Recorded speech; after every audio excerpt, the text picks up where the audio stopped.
Hi, I'm Curry with Gorilla Games, and this is Teeny Tusslers. I wanted to take a quick minute to go over the icons that come in the game. Now, it seems like a lot, but there really aren't. They're pretty straightforward. They're easy. You'll get a handle of it really fast. For instance, you have your heart here, which is, you guessed it, your health. Drop it to 0 and you lose. Then you have the crown. Now, the crown, if this tracks your Chief's XP. Reach 6 to upgrade your movement options to unlock an additional 6 movements. The lungs, this tracks your energy. You'll spend energy to move your Goblin Chief or to activate your personality trait. The spark icon. If your meeple here moves onto a shield with the spark icon, your Goblin Chief will get knocked one space in that direction, and this could potentially put you into a unfavorable position, so be careful. If you move onto a brain icon there, you'll roll the black die and change out your personality card. If you land on if touched. So if you land on or even move over one of the cross swords icon, you'll -1 HP from your Goblin Chief. Then you have the tent icon. If you land on the tent icon, you'll recover any 2 of your squad trackers. So if we were, say, missing 3 squad trackers over here, and we landed on that tent, we would rest, and we would be able to grab 2 more to replenish our squad trackers. Now there is a wind icon. If touched, advance to the next location, then continue movement. Now, I think it's important to state that it will say land on, which means you have to actually land on that space.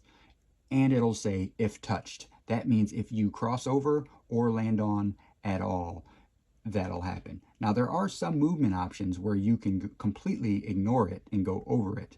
That's fine. That's your safe route. But if you go through it or land on it, it'll affect you. So the wind option, if touched, advance to the next location, then continue movement. Fire, if touched, immediately. Fire, if touched, immediate defeat of that tracker. So that counts for you, and that counts for your squad members.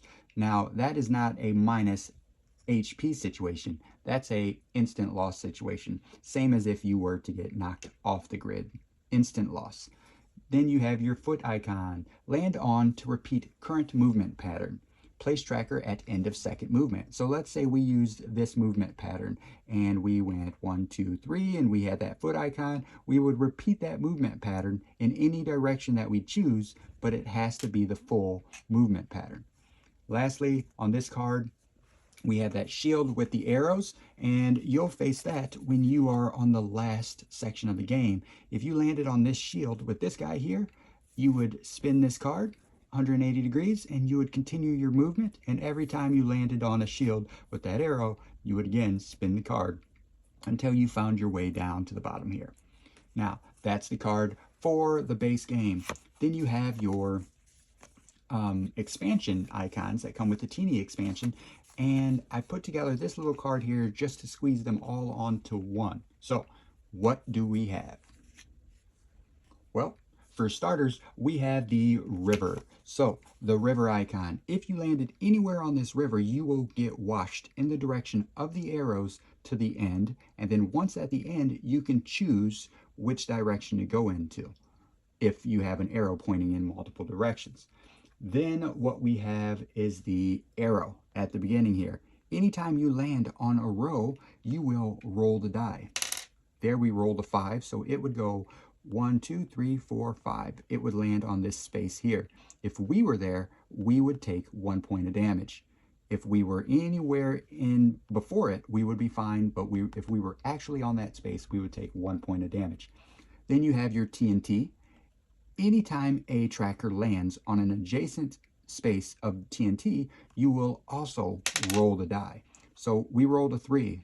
If we were here, it would explode that 3 and that 3, and we would be safe. If we had been on one of those 3s, we would have taken 1 point of damage. Then you have your rock walls. These are impenetrable. You can't go over, you can't go through, you have to go around. Then you have your bear trap. If crossing over or landing on, you'll -1 hit point, and you will lose a squad member.